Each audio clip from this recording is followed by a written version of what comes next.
Get ready for the greatest roast of all time. The Roast of Tom Brady. A Netflix live event happening May 5th. Hosted by Kevin Hart. The 7-time world champion gets his cleats held to the fire by famous friends and frenemies on an unforgettable night where everything is fair game. Tune in on May 5th at 5 p.m. Pacific time for the Roast of Tom Brady. Live only on Netflix. You ready? Showtime. On May 3rd, summer starts with The Fall Guy. Let's do it later. Let's drink a spicy margarita. Make some bad decisions. Yes! Audiences are falling in love with the most entertaining film of the year. Fall Guy. Fall Guy. Fall Guy. That's what the poster said. See Ryan Gosling and Emily Blunt in the movie critics say exists to make you happy. Trying to make it out? Nope. Because I don't either. It's not what I'm into right now. What are you into? Talking. Yeah. The Fall Guy. Only in theaters May 3rd. Rated PG-13. I'm Alex Rodriguez. And I'm Jason Kelly. From Bloomberg, this is The Deal. Each week, you'll hear us in conversation with business icons. This show will explore deal-making across sports, media, and entertainment. That is a harsh lesson in business. Sports is not as simple as bringing a bunch of big names together. I didn't want to do another stomp you out speech. It opened up so many more doors. The show is called The Deal. Listen to The Deal. Listen to The Deal on Spotify.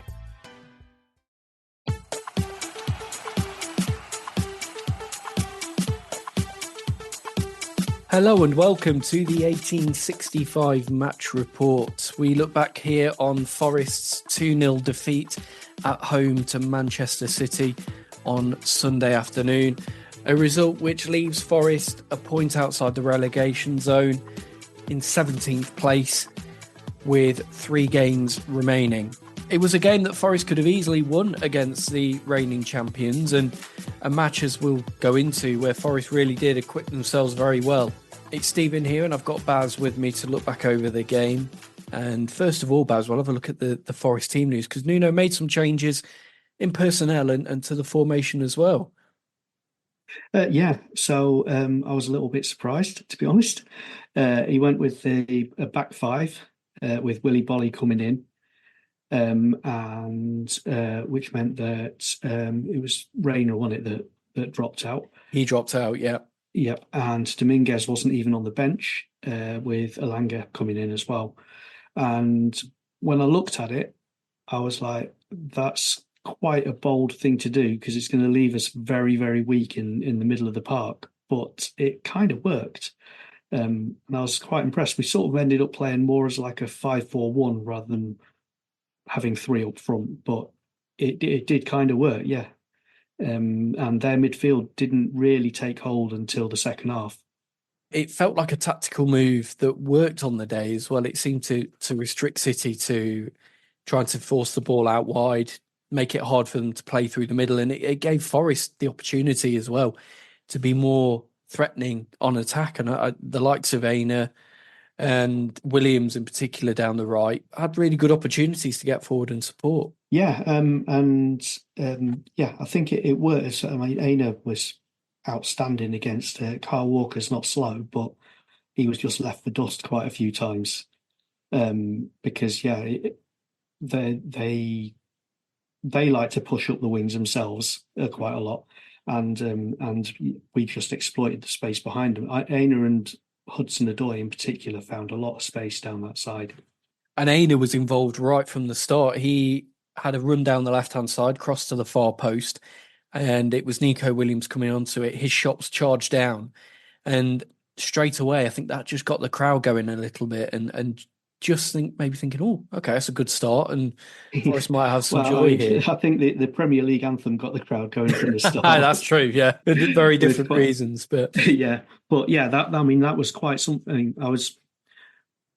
I was thinking back to when we played Man City last season and got the 1-1 draw, and then actually on the radio on the way in they played like a summary of that game, and if you think back to it, that was one of those backs to the wall, proper low block, and just hope we got a break. And although the goal that Chris Wood got that day was the type of goal I love to see, where it was like 20, 30 passes before it ended up in the net, I think maybe we had one or two chances and just happened to score from one of them that game. But this game, we had chance after chance after chance. And it was a very, very, although it looked like it was going to be a low block and we were just going to sit, dig in and defend, it didn't turn out that way at all. No, and it was in that first half in particular, Forest had plenty of chances. After De Bruyne forced a save for themselves, we had an opportunity for Williams again, a driven shot to the near post, which Ederson had to palm away and make a good save from. And then a couple of dangerous corners coming into the box from Danilo that looked to have Ederson unsure, actually. And it was from the second one that it was Hudson-Odoi played the ball back in and Bolly went up for the ball and collided with Ederson. And the keeper needed treatment. And that was actually going to be something which would play a part later because Ederson went off at half time. But there was another opportunity. Aina, Williams and Morgan Gibbs-White linking up nicely. Cross came in and Wood headed it just over. And it was after that, after all that good play and after all of that really exciting football actually from Forest, which we haven't seen loads of recently, that Man City score. And guess what? It comes from a set piece and it's a corner once again. I'd say obviously it was disappointing to concede from a corner, as we so often do. It was disappointing to see Gvardiol basically unmarked. I would say the one thing in our favour was we were unsettled because Nico Williams had just hurt himself and had gone off to receive treatment. So maybe, and it's not really an excuse, but it is a factor in why we were terrible at defending that corner. Yeah, because we're a man light, aren't we? With Williams off the pitch, and that does have an effect. But it's still the same thing, which is from what I could see, it was Gibbs-White looked like he was up against Gvardiol to mark him, and the height difference is the same as the Fulham guy.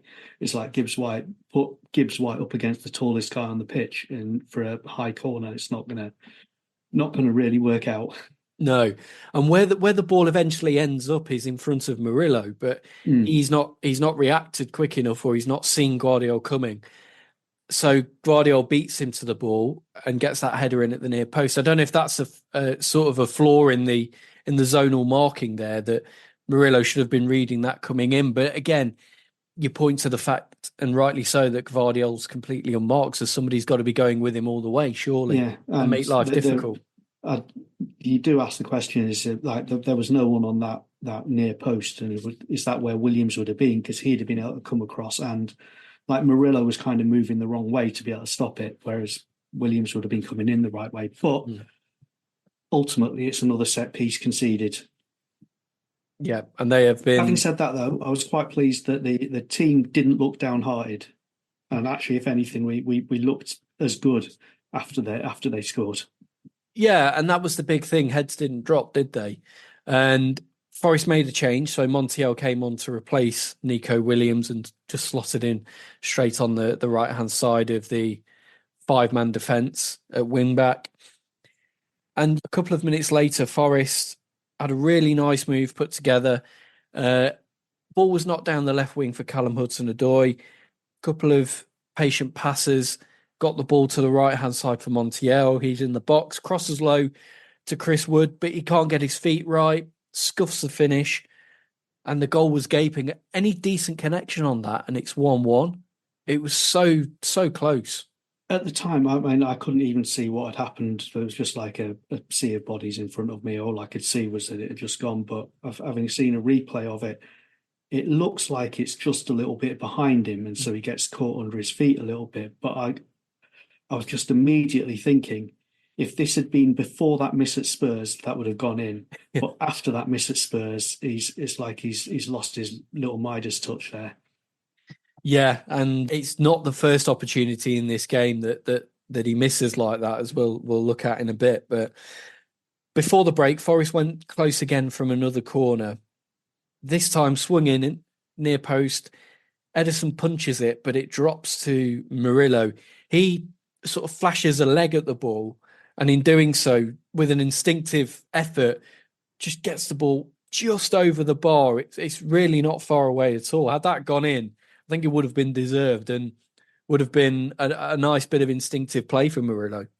Yeah, I mean, again, at the time I had absolutely no idea what was going on in that box, but having seen the replay of that one, it's quite amazing that he managed to get it that close to being on target, because he was facing completely the wrong way and he sort of hooked his foot onto it.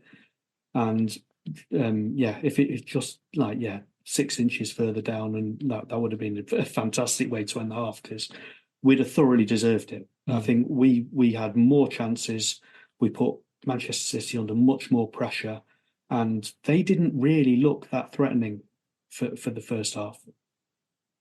They didn't really, and that one save from Sells is the only thing from that first half I can think of where he was really tested in any way. And Forest did look lively, they looked confident, and really didn't look like a side that's embroiled in a relegation battle. And they were unlucky to be behind at the break. At half-time, Man City made 2 changes. So Ederson came off. He was replaced in goal by Stefan Ortega. And Doku came off to be replaced by Kovacic, which looked like a move to try and gain more control in the middle of the park from Pep Guardiola, which I think just shows really how effective Forest's setup had been in that first half. But the game followed a very similar pattern after the break, and Forest created a big opportunity just 2 minutes into that second half. And it's Anthony Elanga. He gets away from Akanji, and then Kyle Walker, which is no mean feat, as we know, plays the ball across goal.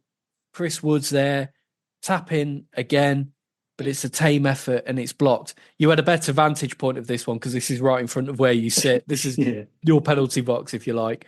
And much like the first effort he had, just again, his feet aren't quite right, and pre-Spurs he'd have probably knocked it in with his eyes closed. Yeah, I think again it was almost like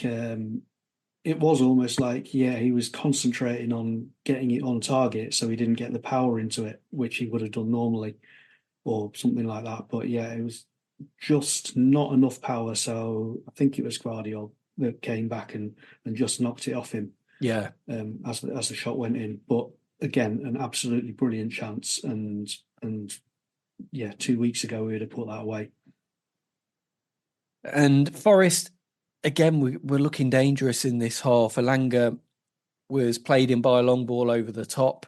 He looked at first to have fluffed the finish and looked like he didn't know what to do, but perhaps thankfully for him, he was flagged offside. But again, it was an indicator of the joy that Forest were getting. They were creating chances and opportunities against this Man City side, which, as we know, are pretty much all conquering. But you could, when you look at the opportunities that Forest create and didn't take, eventually it would come back to bite them even more. Kevin De Bruyne became more of an influence in the second half, and just after the hour mark, we had Erling Haaland coming on for Man City in place of Jack Grealish, and he would eventually kill off the game from Forest's point of view. So actually, before we get to Haaland, so I think the reason that the formation change worked was because it wasn't really 2 central midfielders. It was Willy Bolly was basically rampaging all over the pitch in front of the back 5, even though he was part of the back 5. But and he clattered Grealish quite a few times and De Bruyne, and put them both off their stride quite a lot. And when Haaland came on, obviously they changed their shape a little bit, but then Willy Bolly didn't have the chance to do that and disrupt their midfield in the same way.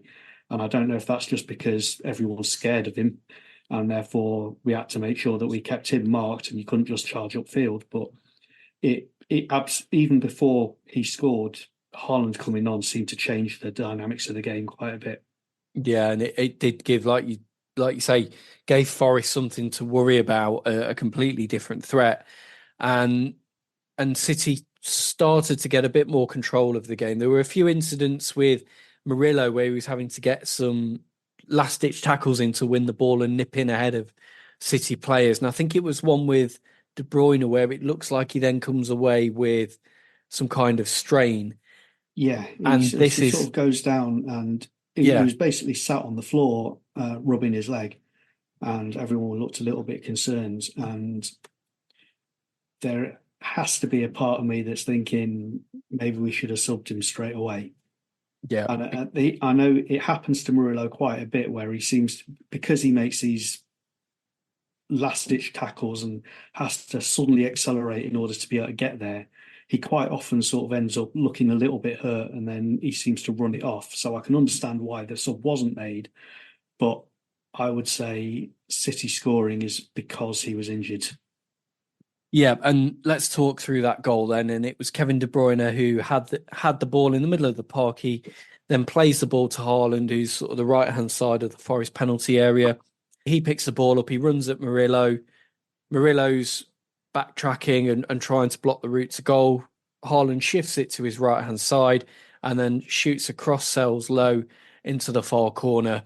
But I would say there, a fully fit Murillo would be more effective in that situation at stopping Haaland and possibly even dispossessing him and stopping the goal altogether. Yeah. I thought well, straight after the goal, Murillo just lay on the ground punching the floor because he obviously regarded it as something he should have stopped. And I did think immediately that's because he's injured. But again, having watched the replay, when Haaland shifts the ball, you can see Murillo's slightly off balance and he struggles to get back, and that's what gives Haaland the space to shoot. And yeah, definitely, if he hadn't hurt himself, I'm pretty sure he would have been able to recover and would have been able to put the block in. So that made it 2-0 City, and I think at that point it was a scoreline that really flattered them. Forest should have at least been on the score sheet by this point, perhaps even in the lead as well. So yeah, it was really disappointing, and it just felt like a typical top six scenario where they've just got that quality, and just in those moments they're able to score the goals and almost take a game away from you. Forest did make some changes again, so Murillo came off and he was replaced by Andrew Omobamidele. Gio Reyna came on for Anthony Elanga and Ryan Yates came on for Danilo. But I think the goal did knock the stuffing out of Forest a little bit there. They weren't able to build up the same sort of momentum and the same sort of chances that they had been doing before that goal, and certainly before Haaland came on in this game. Yeah, I don't think there was anything clear cut. I mean, we still every now and then would break down the wings and sort of give them a little scare, but we couldn't really do anything with it. But as I say, I think the fact that it was Haaland coming on completely changed the game for him, because what we were doing stopped working when he came on. And yeah, the change in personnel didn't really make much difference on that. Reyna looked a little bit lost, I thought. But apart from that, Yates was Yates. But although I don't think he actually shoved anyone over today. So no.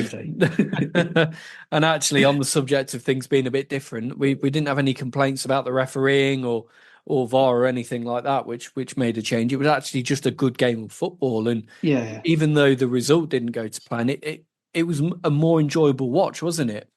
Yeah, I mean, I think I was surprised at City, like even all throughout the game, how many of their passes were going astray. Like a lot of our passes were going astray, but we expect that we're just not very good at that kind of thing. But a lot of theirs were going astray, and that's what was giving us some of the opportunities. Or they were getting.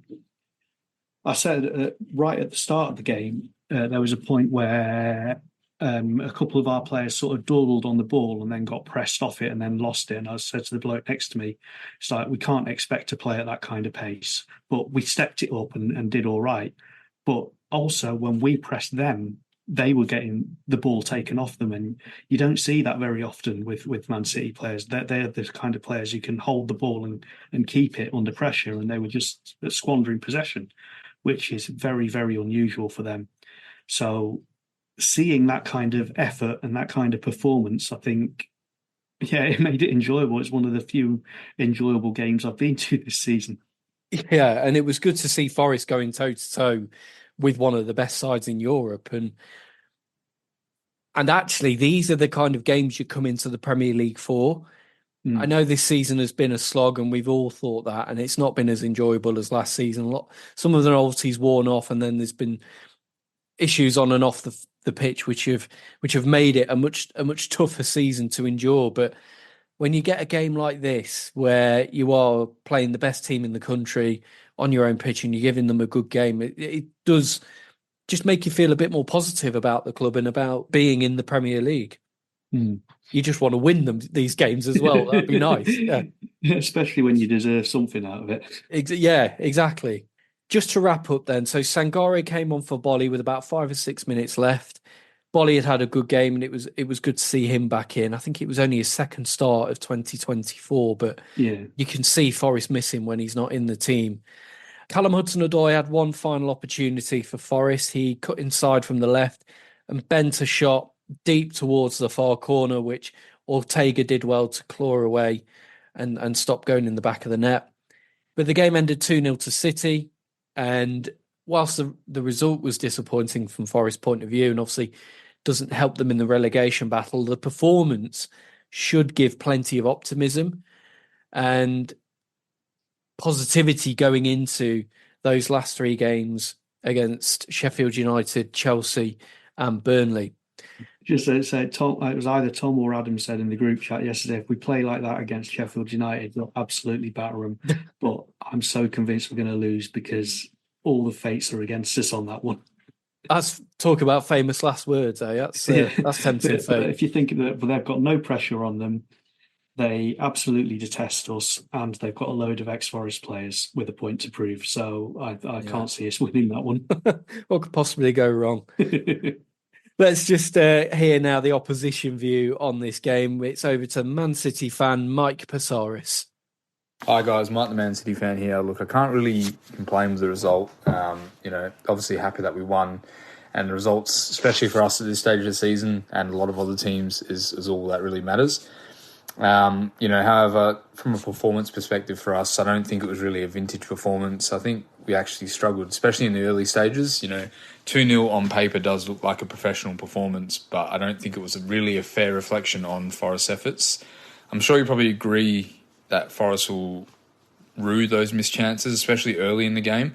And look, it was quite surprising that at halftime Forest weren't ahead or at least level. I'm not a stats man, but the XG even was quite heavily in favour of Forest. I thought the likes of Williams, Chris Wood, Aina as well, he was really giving Kyle Walker some trouble. I thought they offered lots of threat. And then obviously you had that chance where it hit the crossbar, didn't go in. I think it was Murillo, your centre-back. Just to emphasise Forest's performance, Pep tried to change it at halftime, and quite often he doesn't make a lot of subs, especially not until late in the game. But for Pep Guardiola to make a change at halftime, I think that really summed up Forest's performance. I think, bringing on Kovacic probably was to bring a little bit more control into midfield. But I think Forest still did quite well in the second half. I think ultimately what probably got us through was the quality. Obviously, Kevin De Bruyne popped up with the assist for both goals, and good goals themselves. Of course, Gvardiol was a really good header, and I think Haaland was quite clever with his finish as well. Like I say, overall delighted with the result and our performance, but on another day, I think Forest definitely could have got something from the game. All the best for the rest of the season, guys. The 1865 Match Report. I'm Alex Rodriguez. And I'm Jason Kelly. From Bloomberg, this is The Deal. Each week, you'll hear us in conversation with business icons. This show will explore deal-making across sports, media, and entertainment. That is a harsh lesson in business. Sports is not as simple as bringing a bunch of big names together. I didn't want to do another stomp you out speech. It opened up so many more doors. The show is called The Deal. Listen to The Deal. Listen to The Deal on Spotify. Like all of our podcasts this season, this episode of 1865, the Nottingham Forest podcast, is sponsored by Greene King Sport, where football is more than a game. Make Greene King your go-to destination for the season's final stretch. But why? Well, for one, you can wash every televised Forest game down with delicious food and refreshing beverages. And with 900 sports pubs dotted around the UK, chances are you're within walking distance of your local Greene King.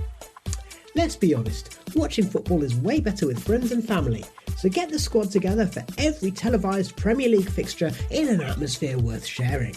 That includes huge title showdowns, huge, the race for European qualification, and nail-biting relegation six-pointers, unfortunately involving our very own Nottingham Forest.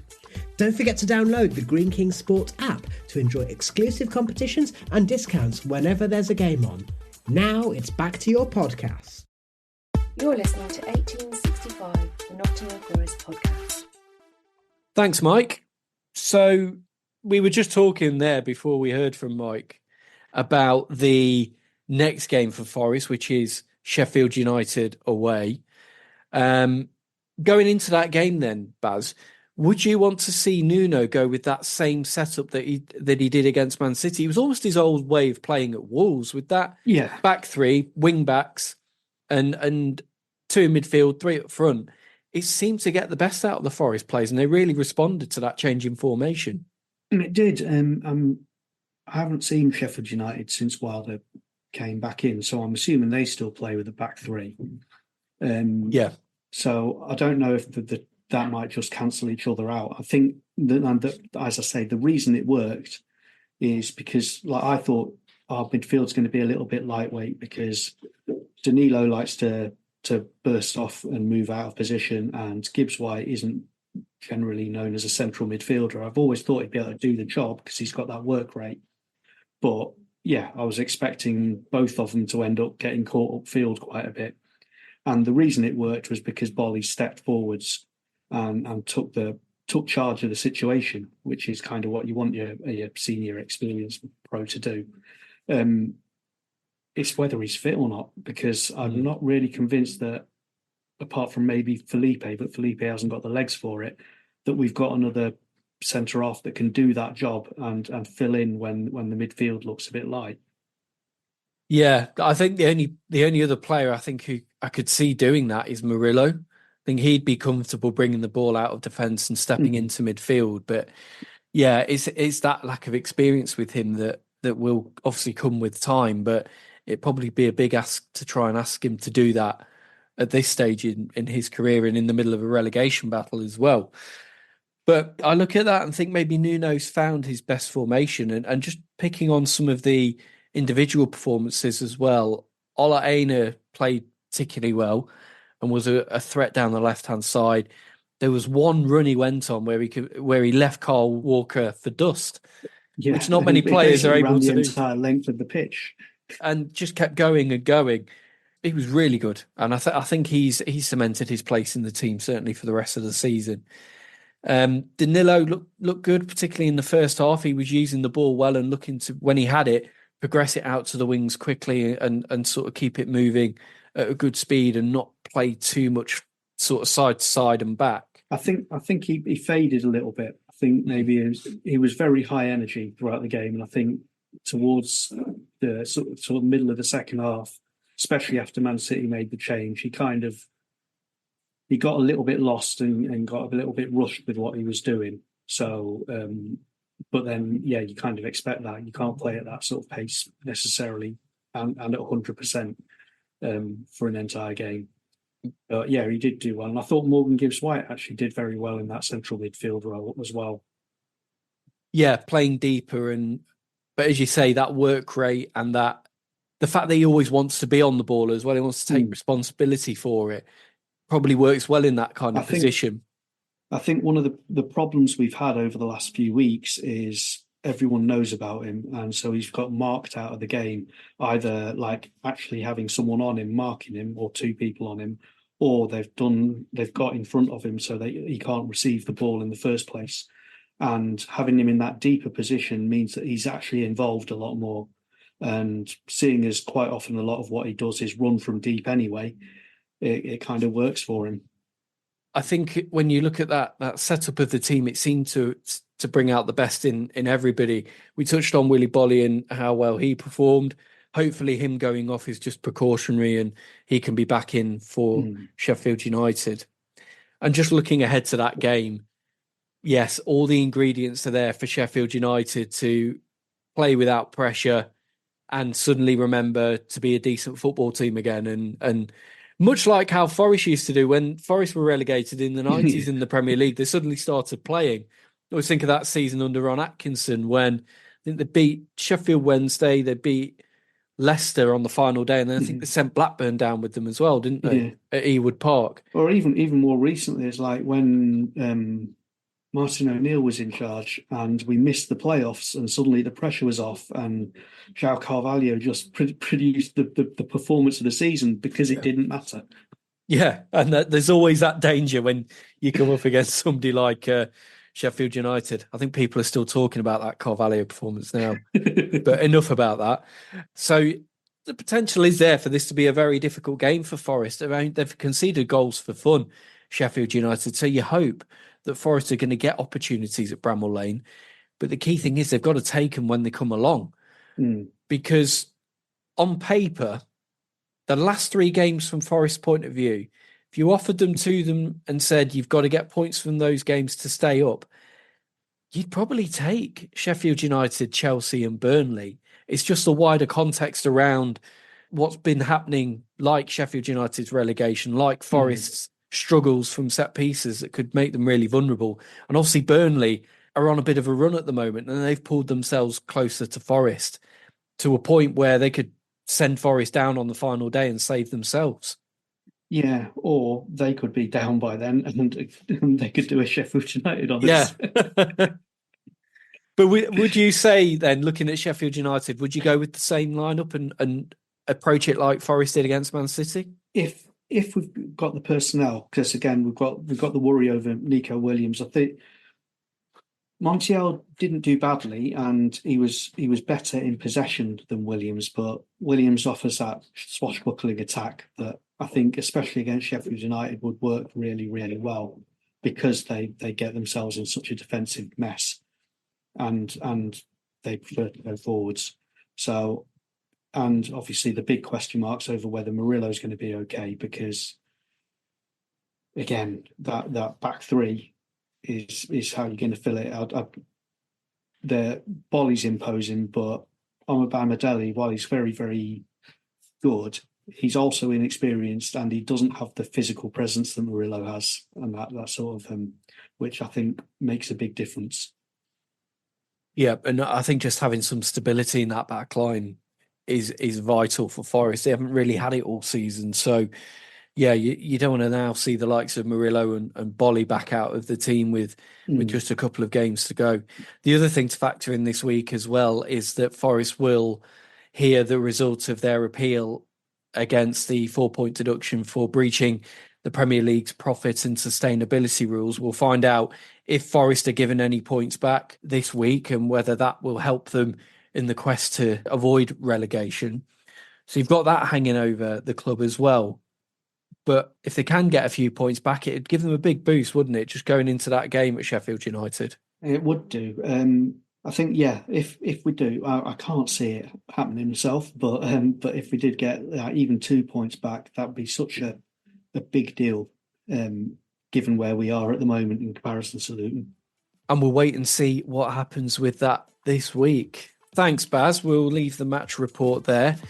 And thank you as well, listener, for joining us. Thanks also to Mike for providing us with an opposition view.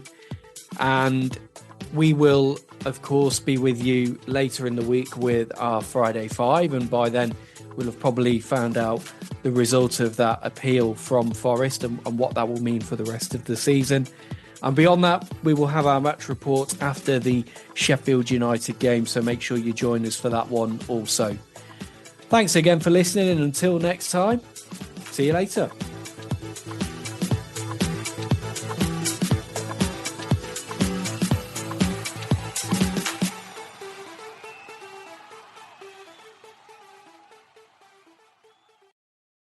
Sports Social Podcast Network. At Bet365, we don't do ordinary. We believe that every sport should be epic. Every home run, every hit, every inning, every play. From the moments that are legendary to the ones that fly under the radar. See for yourself when you sign up today and get $150 in bonus bets when you bet just $5. Whatever the sport, whatever the moment, it's never ordinary at Bet365. 21 plus only. Must be physically located in Virginia. Gambling problem? Call 1-800-GAMBLER. Terms and conditions apply.